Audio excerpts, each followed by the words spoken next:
Step 4 എഴുതിയിരിക്കുന്നത് big ബുക്കിലെ page number 63 മുതൽ 71 വരെ വരുന്ന പേജുകൾ, ഏകദേശം 8 പേജുകൾ. ഈ 8 പേജുകളിലാണ് നമ്മുടെ ഈ മോഡൽ ഇൻവെൻട്രി എടുക്കേണ്ട, അല്ലെങ്കിൽ റിസെൻമെൻറ്റിനെ കുറിച്ച്, നീരസത്തെക്കുറിച്ച്, ഭയത്തെക്കുറിച്ച്, നമ്മുടെ ലൈംഗികതയെക്കുറിച്ച്, പിന്നെ ദ്രോഹങ്ങളെക്കുറിച്ചൊക്കെ നമ്മൾ എഴുതാനായിട്ട് തയ്യാറാവുന്നത്. 4-ാം പടി തികച്ചും മനസ്സുമായിട്ട് ചേർന്ന് നിൽക്കുന്നതാണ്. മാനസികമായിട്ടുള്ള നമ്മുടെ കാര്യങ്ങൾ കണ്ടെത്താനായിട്ട് നമ്മളെ സഹായിക്കുന്ന ഒരു പടിയാണ് 4-ാം പടി. അപ്പോൾ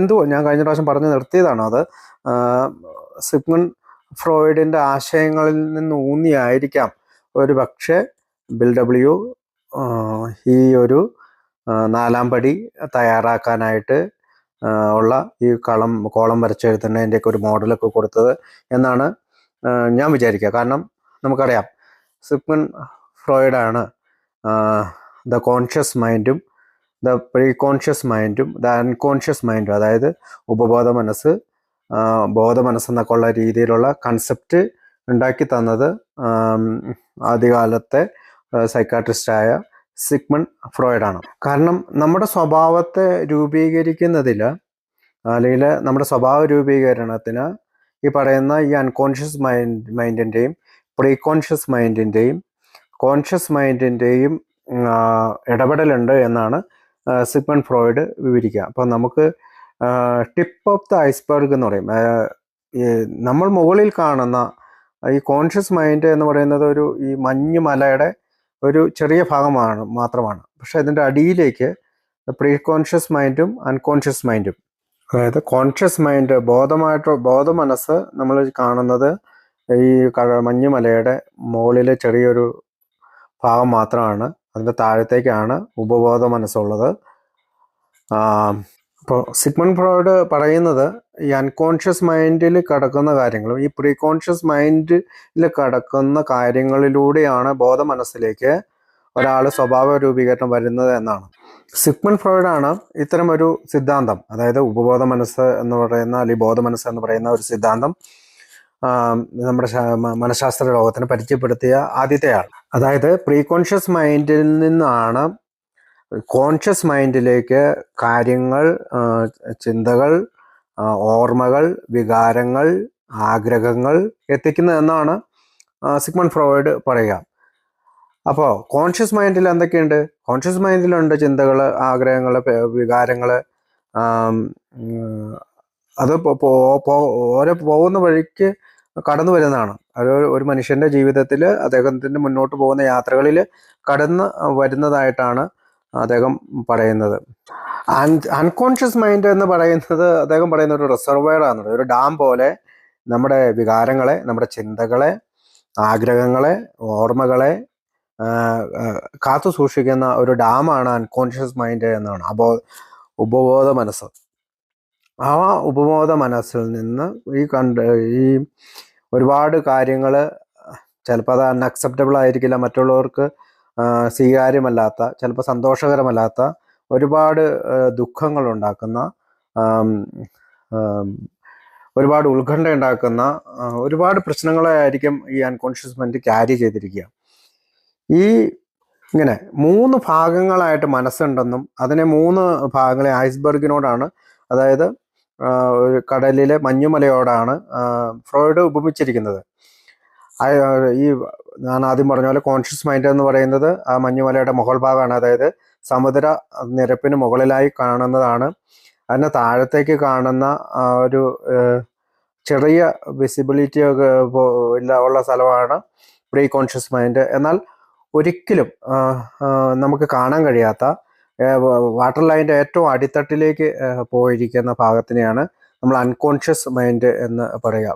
അതായിരിക്കും ഈ കോൺഷ്യസ് മൈൻഡിനേക്കാളും പ്രീ കോൺഷ്യസ് മൈൻഡിനേക്കാളും വലിപ്പം കൂടുതലുള്ളതും ഷേപ്പ് കൂടുതലുള്ളതും അടിയിലേക്ക് പോയിരിക്കുന്നത് അൺകോൺഷ്യസ് മൈൻഡ് എന്നാണ് അദ്ദേഹത്തിൻ്റെ തിയറിയിൽ അദ്ദേഹം പറയുന്നത്. അപ്പോൾ അൺകോൺഷ്യസ് മൈൻഡ് ആണ് നമ്മുടെ സ്വഭാവത്തിലേക്ക് എത്തിക്കുന്നത്. പ്രത്യേകിച്ച് നമ്മുടെ തെറ്റായ ചിന്തകൾ, അല്ലെങ്കിൽ നെഗറ്റീവ് തോട്ട്സ്, അല്ലെങ്കിൽ സ്വയം പരാജയപ്പെടാനുള്ള ചിന്തകൾ, സ്വഭാവങ്ങൾ, ദേഷ്യപ്പെടുന്ന അവസ്ഥ, ചില കമ്പൾസീവ് ബിഹേവിയർ, എൻ്റെ തന്നെ ഉണ്ടാകുന്ന ചില ചൈൽഡ്ഹുഡ് ബിഹേവിയർ പ്രോബ്ലം, പ്രത്യേകിച്ച് എൻ്റെ കുട്ടിക്കാലത്തുണ്ടായ എൻ്റെ സ്വഭാവത്തിലുണ്ടായ പ്രശ്നങ്ങൾ, എൻ്റെ ചില റിലേഷൻഷിപ്പിൽ എൻ്റെ ആളുകളുമായിട്ടുള്ള എൻ്റെ ബന്ധത്തിലുണ്ടായ ചില പ്രശ്നങ്ങൾ, എൻ്റെ റൊമാൻറ്റിക് റിലേഷൻഷിപ്പിൽ എൻ്റെ ഭാര്യയുമായിട്ടോ കാമുകിയുമായിട്ടൊക്കെ ഉണ്ടായ ചില റൊമാൻറ്റിക് റിലേഷൻഷിപ്പ്, അതിൻ്റെ ചില പാറ്റേണുകൾ, മറ്റുള്ളവരോടുള്ള എൻ്റെ മനോഭാവം, എൻ്റെ ചില ദുശീലമായ അൺഹെൽത്തി ഹാബിറ്റ്സ് എന്ന് പറയുന്നത് മദ്യാസക്തി ആകാം, മറ്റ് കഞ്ചാവ്, മറ്റ് ഡ്രഗ്സ്, എന്തുമായാലും അൺഹെൽത്തി ആയിട്ടുള്ള ചില ഹാബിറ്റുകൾ മൂലം ഉണ്ടാകുന്ന പ്രശ്നങ്ങൾ, എൻ്റെ ഡിസ്ട്രസിങ് ഡ്രീംസ്, എൻ്റെ സ്വപ്നങ്ങൾ അനുഭവിക്കുന്നത്, എൻ്റെ ആദ്യത്തെ മറ്റുള്ള ആളുകളെക്കുറിച്ചുള്ള എൻ്റെ ഫസ്റ്റ് ഇംപ്രഷൻ, മറ്റുള്ളവരെ കുറിച്ചുള്ള എൻ്റെ ആദ്യത്തെ തോന്നലുകൾ, അങ്ങനെ ഒരുപാട് കാര്യങ്ങൾ ഈ അൺകോൺഷ്യസ് മൈൻഡിൽ ഡാം പോലെ കെട്ടി നിൽക്കുന്നുണ്ട് എന്ന് അദ്ദേഹം പറയണം. അപ്പം നമ്മളിവിടെ ഫീലിംഗ് ഓഫ് ആങ്കർ എന്നുള്ള വാക്ക് ഉള്ളതുകൊണ്ടാണ് ഞാൻ ആ കാര്യം പറയാൻ കാരണം. അപ്പോൾ നമ്മുടെ അൺകോൺഷ്യസ് മൈൻഡിൽ കെട്ടിക്കിടക്കുന്ന ഒരു വികാരമാണ് ഫീലിങ്സ് ഓഫ് ആങ്കർ. നമ്മൾ സ്ലിപ്പ് ഓഫ് ദ ടങ്, അല്ലെങ്കിൽ നാക്ക് പിഴ എന്ന് നമ്മൾ പറയാറുണ്ട്. നമ്മൾ ചില വാക്കുകൾ ഉപയോഗിക്കും, അയ്യോ ഞാൻ ആ വാക്ക് ഉപയോഗിക്കരുതായിരുന്നു എന്ന് തോന്നാറുണ്ട്. ഇതുപോലെ തന്നെയാണ് ഈ അൺകോൺഷ്യസ് മൈൻഡിലേക്ക് കോൺഷ്യസ് മൈൻഡിലേക്ക് ഉണ്ടാകുന്ന തള്ളീച്ചകൾ പലപ്പോഴും സ്ലിപ്പ് ഓഫ് ദ ടങ് പോലെയാണ് എന്ന് പറയാറുണ്ട്. അത് കഴിയുമ്പോഴാണ്, നമ്മൾ പ്രവർത്തിച്ച് കഴിയുമ്പോഴാണ് അത് വേണ്ട എന്നുള്ള ഒരു ചിന്ത നമുക്ക് വരികയും നമ്മളെ ഒരു ഫീലിങ്ങിലേക്ക് എത്തിക്കുകയും ചെയ്യുന്നതായിട്ട് അദ്ദേഹം പറയുന്നു. അങ്ങനെ സിഗ്മണ്ട് ഫ്രോയിഡ് ഞാൻ ഒരു പുസ്തകത്തിൽ വായിച്ചത്, അതിപ്പോൾ ഈ പഴയ ഒരു കാമുകിയുടെ പേരോ കാര്യമോ പുതിയ കാമുകിയുടെ മുമ്പിൽ അവതരിപ്പിക്കുമ്പോൾ അവരുടെ പേര് പെട്ടെന്ന് നമ്മൾ ബൈ ചാൻസ് നാക്കുപിഴ കൊണ്ട് പറയുകയാണെങ്കിൽ അവിടെ ഒരു ഫീലിംഗ് ഉണ്ടാവുന്നുണ്ട്, ഒരു അൺഹെൽത്തി ഫീലിംഗ് ഉണ്ടാവുന്നുണ്ട്, വികാരങ്ങൾ ഉണ്ടാവുന്നുണ്ട്. ഇങ്ങനെ നമ്മൾ സത്യത്തിൽ ആവശ്യപ്പെടാത്ത, നമ്മൾ സത്യത്തിൽ നമുക്ക് ആവശ്യമില്ലാത്ത ചില തെറ്റായ ചിന്തകൾ, തെറ്റായ ദേഷ്യം ചാടി വരുന്നതിനെയാണ് ഇദ്ദേഹം ഈ അൺകോൺഷ്യസ് മൈൻഡിൽ ഈ സാധനം ഇരിക്കുന്നത് കൊണ്ടാണ് കോൺഷ്യസ് മൈൻഡിലേക്ക് പെട്ടെന്ന് വരുന്നത് എന്നാണ് ഇദ്ദേഹം കണ്ടുപിടിച്ചത്. അപ്പോൾ 4-ാം പടി എന്താണ് ചെയ്യുക? 4-ാം പടി ഈ അൺകോൺഷ്യസ് മൈൻഡിലുള്ള ഈ കാര്യങ്ങളെ പുറത്തെടുത്ത് ഹീല് ചെയ്യിപ്പിക്കാനുള്ള ഒരു പ്രോസസ്സിലേക്ക് നമ്മളെ നടത്തിക്കുകയാണ് ചെയ്യുക. ഈ പ്രീ കോൺഷ്യസ് മൈൻഡ് അല്ലേ, ഈ ബോധമനസ്സിന് മുമ്പൊരു മൈൻഡിനെ പറ്റി സിഗ്മണ്ട് ഫ്രോയിഡ് പറയുന്നുണ്ട്. അതായത് ബോധമനസ്സും ഉപബോധ മനസ്സും നമുക്ക് മനസ്സിലായി, അതിനിടയിൽ ഒരു ചെറിയ സ്പേസിൽ പ്രീ കോൺഷ്യസ് മൈൻഡിനെ പറ്റി പറയുന്നുണ്ട്. അതെന്താണ്? ഇപ്പോൾ ഒരു ഐസ്ബർഗായിട്ട് അല്ലെങ്കിൽ ഒരു മഞ്ഞുമലയായിട്ട് ഉപയോഗിക്കുകയാണെങ്കിൽ മുകളിൽ നമ്മുടെ ബോധമനസ്സ്, അതിൻ്റെ തൊട്ട് താഴെ പ്രീ കോൺഷ്യസ് മനസ്സ്, അതിന് തൊട്ട് താഴെയാണ് അബോധ മനസ്സ്.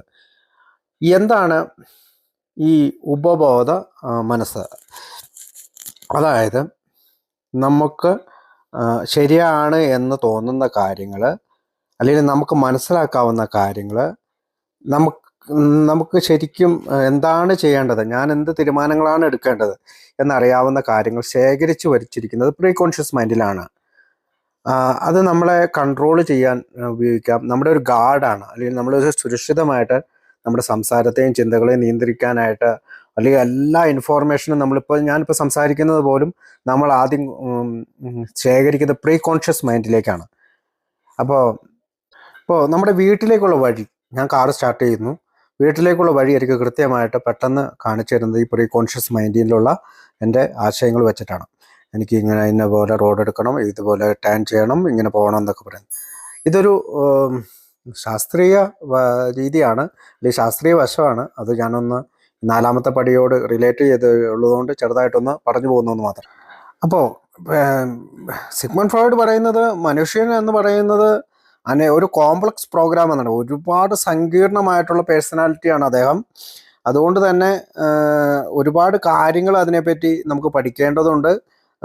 പ്രത്യേകിച്ച് അവരുടെ ഈഗോ, സൂപ്പർ ഈഗോനെ പറ്റിയൊക്കെ അദ്ദേഹം ഒരുപാട് തിയറികളൊക്കെ എഴുതിയിട്ടുണ്ട്.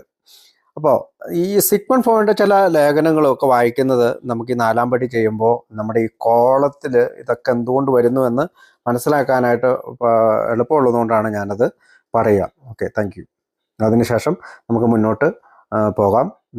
എന്താണ് ഈ മോഡൽ ഇൻവെൻട്രി എന്ന് 4ാമത്തെ പടിയിൽ പറയുന്നത്?